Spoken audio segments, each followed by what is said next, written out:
We'll do some caroling.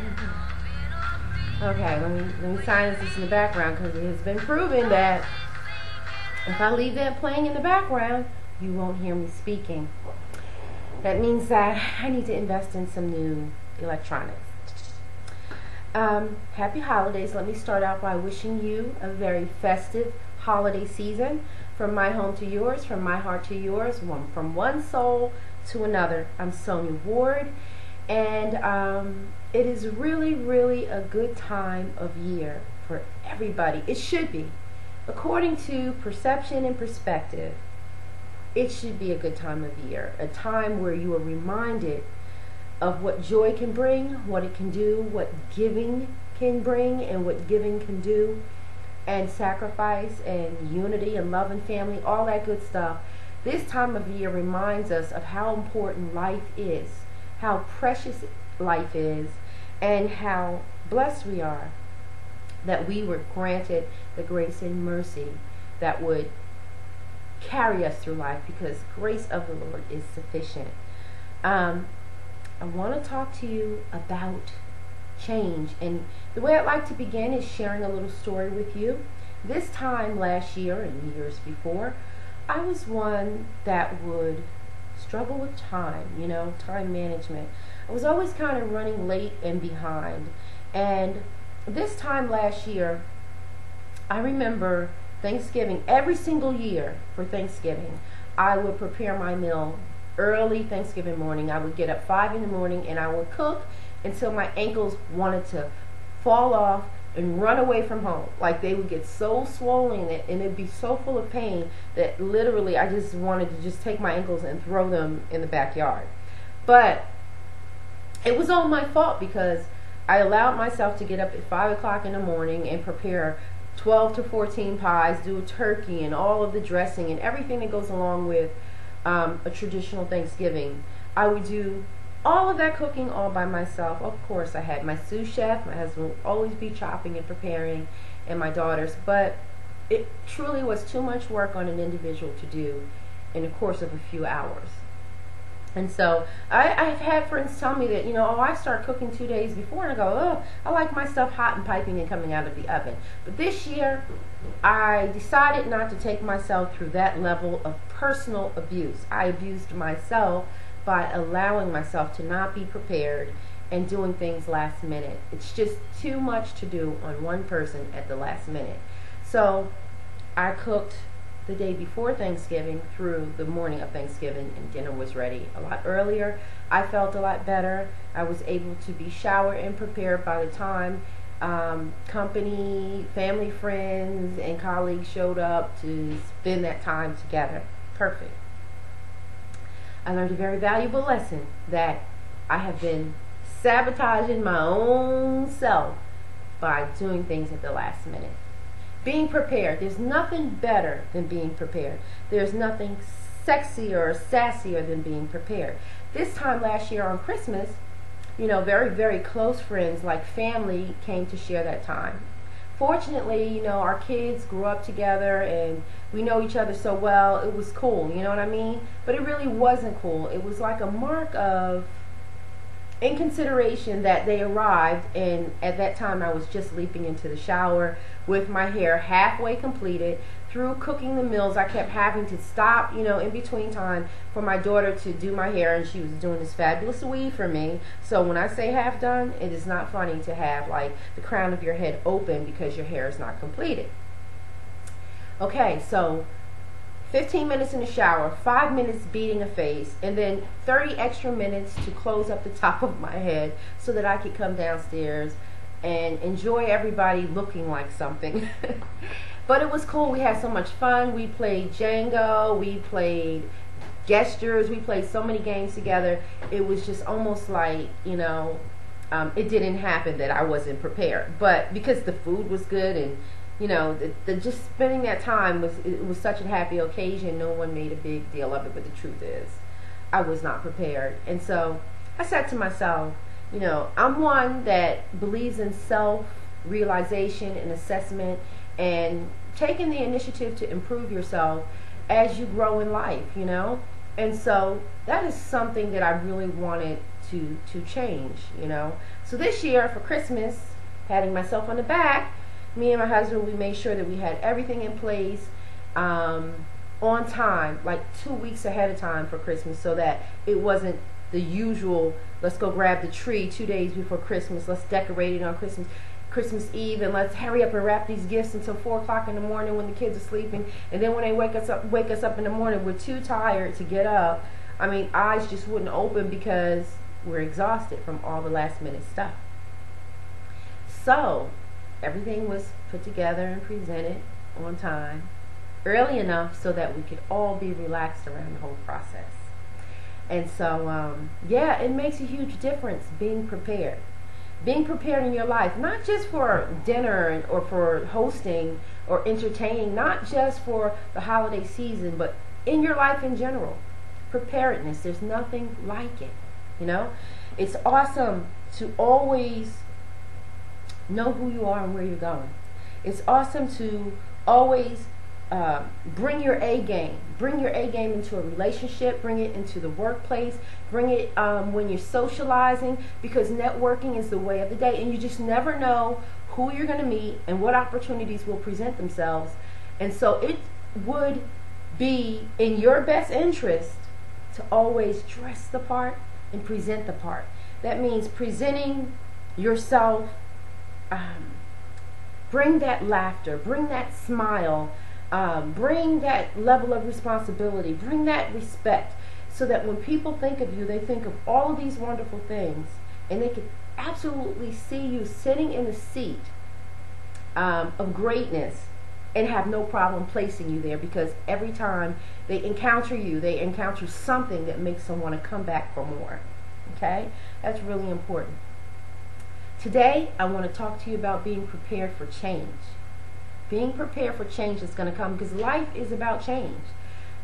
We will always and constantly experience change. Every time the ocean washes up to the shore, every time the waves come in differently, you will never encounter the same riff or the same ripple or the same exact wave. And that's the way life is.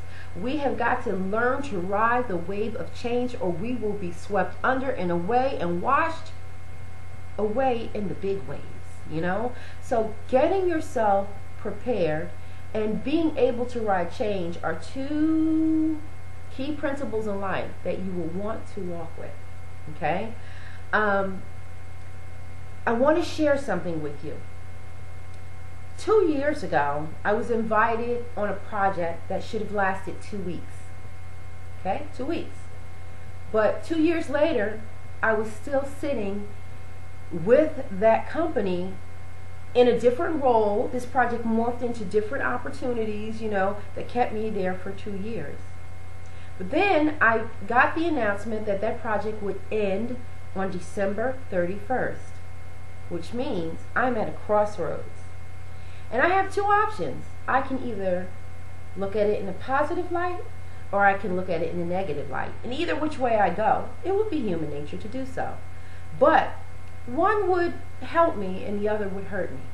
Now let's go figure. If I look at it from a negative perspective, it's not going to do anything really good for me, for my thinking, for my faith system, for my future. It will kind of poison my perspective and change my energy around.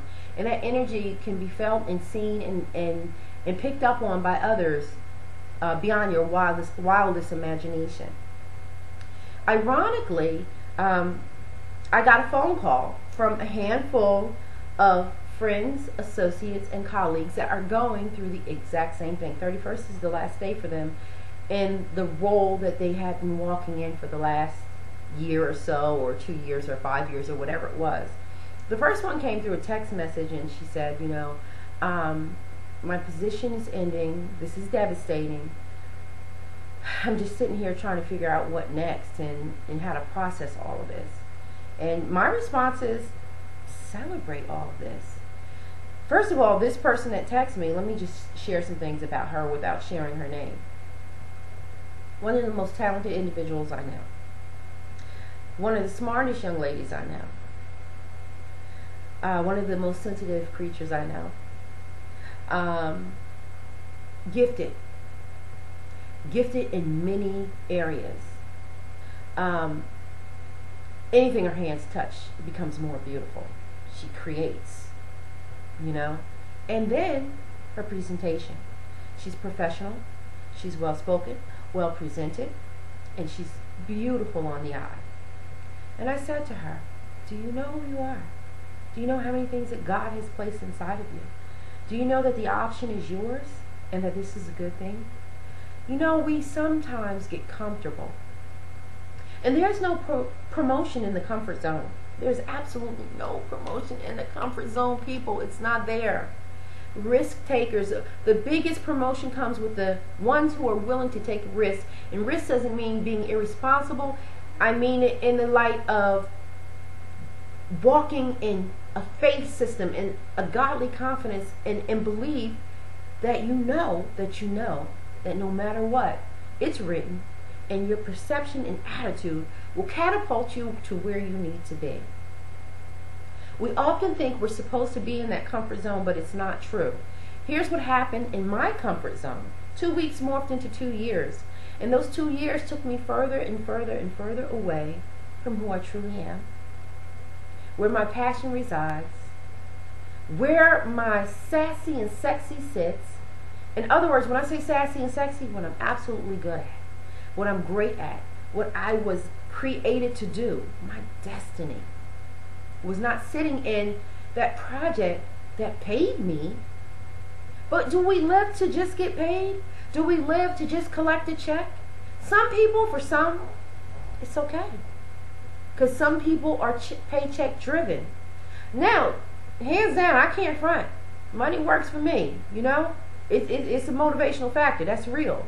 But it's not enough for me. It's not enough to just make money doing work that is not what I was born to do. The two most important days of your life are the day that you're born and the day that you discovered why you were born, what you were created to do. When you find that out, there comes a fire and a flash that you may have never experienced before. And it can change your whole life. When you find out who you are and what you're supposed to be doing, oh my God, you become this magnetic force. Everybody wants a piece of you because they can't figure out what it is about you that draws them. But knowing who you are and walking in who you are is something the average person can't, won't, and doesn't even think to do or become. When you're able to do that, when you find that out, you have a fire inside of you that makes everybody want to just cuddle up and get warm. Do you understand that? I don't mean that in a romantic way, but I just mean that it's warming to the soul. It's fulfilling. It's fulfilling to walk in the power of self. To be comfortable in your skin. When you're comfortable in your skin, you can rub shoulders with the least and the best of them. Though we're all created equal, I mean in terms of status quo. You can, when you are comfortable and you become who you are, you don't have to think what you should say. You don't have to think about what you should do. You don't have to think about how to get down. You just walk in your greatness. And your greatness and your gift makes room for you. And it allows you to sit amongst those who you would never think you could rub shoulders with. It's a very elite group of people who really are concerned with their purpose, and they have this passion that won't burn dim. It pushes them and it ushers them into opportunities and relationship and greatness that defines them where no one else could ever do it. Never allow someone else to determine what your success is, what it looks like, and what it should be. That's something that you become when you finally become yourself, you know? And so change is going to come. A crossroad is going to take place in your life. That crossroad will come. What will you do with it? The other person called me and she said, I'm disgusted. I am just disgusted. I need you to help me to develop my marketing tools. You know, my resume, my introduction to, presentation, my marketing kit, so that I can present myself in the best possible light to draw people to me. Give me the opportunity to sit in front of them and sell myself. You know, I need that. It's no problem. I do content development. I do personal and professional development. No problem. I'll help you with that. But then came the, why would God allow this to happen to me at this time? I said, you mean what has always happened when that season came? When it was time for change, when the end came? Why wouldn't he allow that to happen to you? Why wouldn't he think that you're better than where you're sitting? Why wouldn't he get agitated with you settling for less and settling for mediocre? Why would he just allow you to sit like a duck and just be, instead of working and operating in your greatness to become what he designed you to become? Why wouldn't he agitate your comfort zone? Why wouldn't he take his foot and kick you out of your current opportunity, your current position? Why wouldn't he do that for you? You wouldn't do it for yourself. Many of us get comfortable. I knew 6 months in that the way things were going, I knew that I was in a good place, but I was in a good place for the wrong reasons, in the wrong opportunity. We have to walk in the fullness of self if we want to finally experience contentment, confidence, and the level of success that no one else can define, but that we have that knowing, that we decide, when we realize this is what success is for me, and I love it, you know? And so I knew that, you know, this is not going in the right direction. This is taking me further and further away from the trueness of myself, the depth of who I am, what I have inside of me, what I have to offer, and what I have to do and say in this lifetime. And so why wouldn't God disturb the comfort zone, agitate mediocrity? Why wouldn't he do that? He does that for those that he is concerned for, cares about. He won't allow you to just sit in a situation that is not for you. It's for someone else. That blessing that is hurting you so much is for someone else.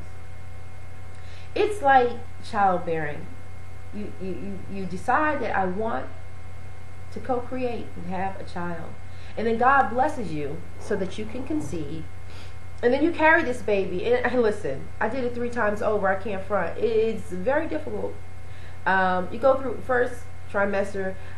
If some people get by, but I was so nauseous. It was just so uncomfortable. I gained so much weight. I got edema. I swelled with fluid. I went from 118 pounds to 198 pounds. My ankles were so big. They were like cankles, you know. It was a beautiful pregnancy 3 times over, don't get me wrong. But what I'm saying is that your body goes through so many changes. If you're anything like me and most people that I know, it's not easy. And then, oh my God, who can sit up and say that labor and delivery is a walk in the park? It's not. I'm here to tell you. I don't want to scare you if you're pregnant or if you're thinking about becoming parents. It's not a walk in the park. I remember when I had my first daughter and I got there because this was my first time, and the woman next to me kept moaning, oh, and I was like, oh my God, she's so dramatic. And then an hour later, it's like, I'm like, oh my God, can I get some peace? And then I won't even scream the next scream that came out of her mouth because it would scare you, okay? And I was just like, oh my God, give her something. But then as my contractions got closer and closer together, I sound so much like her. I probably out-screamed her 10 times over. I get it now. It's no walk in the park. It's pain. It's a process. But the beauty of what you get at the end of the trial, the beauty, the life, your child that you behold, that God has given you this gift, is worth it. It makes you forget what you went through. And your next opportunity is just like that. It's going to make you forget that you ever became afraid, that you was discouraged, that you got fearful, that you just lost confidence, that you had the nerve to question God. That's what can happen when you align your perspectives, when you align your perception, when you adjust your attitude, when you walk in the fullness of health, mentally and spiritually.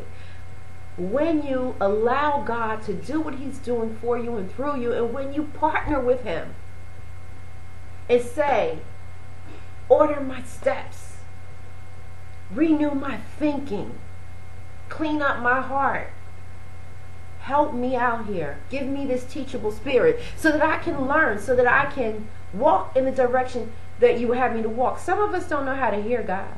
You know, He's always speaking. We don't know how to see that He's always moving, but He is always speaking and moving, and He's always blessing us. His grace is sufficient enough, you see. And because He's given us grace and mercy, we ought to know that we got enough, you know. So hold your horses.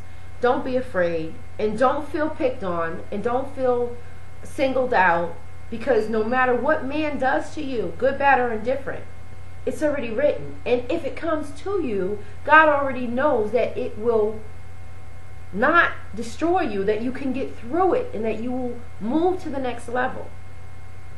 All you have to do in the process of relationships, personal and professional relationships, and also in your presentation, personal and professional presentation, that whenever you encounter another human being, you leave them with the mark of greatness. Let them know that when they saw you, you looked good. When you opened your mouth, they wanted to hear more. When you walked away, they wanted to know how they could get back in touch with you, because you always brought your A game. Here we are in the home stretch. I got to tell you, I don't know about you, but when I hit Christmas, I'm all into celebration mode, and I'm thinking to myself, this is so exciting, this is so nice, this unity, this family time, this giving, this exchanging, this energy, it's this love, it's incredible. And I love it, you know. But I know the next day, it's like cleanup mode. Okay, let's get this house back in order. Right? This is it, let's get this house back in order, right? And then the next thing I think, once the house is back in order, is it's about to be a new year. Don't allow 2015 to come in for you to sit through January, February, and March saying to yourself, let me figure out what I want to do. The last quarter of every year, you should really be kind of like in the mode of, like, first of all, businesses are modeled after the church. The church should be ran, it should run in decency and order. And that's how businesses run. And that's the way you need to run your life. If you want to experience personal success, you got to be professional even in your personal life. Now, I'm not saying that you become insensitive and not a loving and kind person, but what I'm saying is you got to run your life like you care about it. You got to run your relationships like you care about them. If there's someone you love, you don't just go to bed looking a raggedy mess. You don't just wake up and have your hair all over top of your head. You don't just take for granted that, you know, you got them now. You've got to maintain that relationship. You got to run life with reward and recognition for everyone that's in your life. You've got to offer reward and recognition to your children, to your mate, to your siblings, to your parents, to your friends, to your colleagues, and to your foes. Yes, reward them and recognize them, because, you know, at the end of the day, you know, they're working very hard to let you know that your power, your personal greatness is a threat. Otherwise, they wouldn't be your foe. We are created to love one another and to serve one another. And if anyone becomes your foe, they're working opposite. They're opposing the law of what we were created to do for one another. So you need to know that your greatness is a threat, and they're more focused on the threat than they are on their own SWOT analysis. You know, their own strengths, their own opportunities. You understand what I'm saying? Their own weaknesses. They need to worry about their own weaknesses, you know, instead of focusing on your life. I don't want to go there. That's a whole nother discussion, topic, and conversation. But back to you. We're riding the wind of change. What will you do at this crossroads in your life? Will you look at it as an opportunity to say to yourself, I'm a victim, you know, I've been punished, Why would God allow this? Why would this company do this to me? Why would this man kick me out of his life? Why doesn't this woman want this relationship anymore? When you walk in the fullness and the power of yourself, you got to know that no one can throw you away. You'll become a magnet of success. You will be something that they always want to keep close. And if anything should change the dynamic of where you sit, you've got to know that it's deliberate and that the Creator is ushering you into your next level. You got to know the difference in why me and oh shoot, the baby's about to be born. Oh shoot, a new level in my career is about to be born. Oh my God. You know what I'm saying? So when it's time to push, you got to be prepared. You got to be ready to push. You got to be prepared. You got to be ready to push. You got to be prepared. You got to be ready to push. Because it's never easy to birth the next level of you. But the only way to live it is to allow it to be born. So I'm not going to go on and on. I'm going to just let you know that I'd like to wish you a happy season. I would like to let you know that I'm praying for you. I'm praying into your 2015 that you will have great health, that you will experience joy, that you will both experience, create, share, and exchange and offer laughter and healing balms onto others and yourself. That you will tap into your own personal success, what it looks like, what it feels like, what it smells like, and how to live it. Okay? Be prepared and don't punish yourself by saying the things that happen to me are necessarily a bad thing. Remember, everything good has to go through birthing pains. Okay? So go through the birthing pains, get through it, but keep your head level. Celebrate yourself. Celebrate the God that makes all things possible, and celebrate those who are around you. At the end of the day, the only way to experience success is to embrace it. So it comes through change. You have to also embrace change. I'm Sonya Ward. Find me at www.themediamixer.com. Thank you so much, and I'll talk to you in 2015. Be blessed.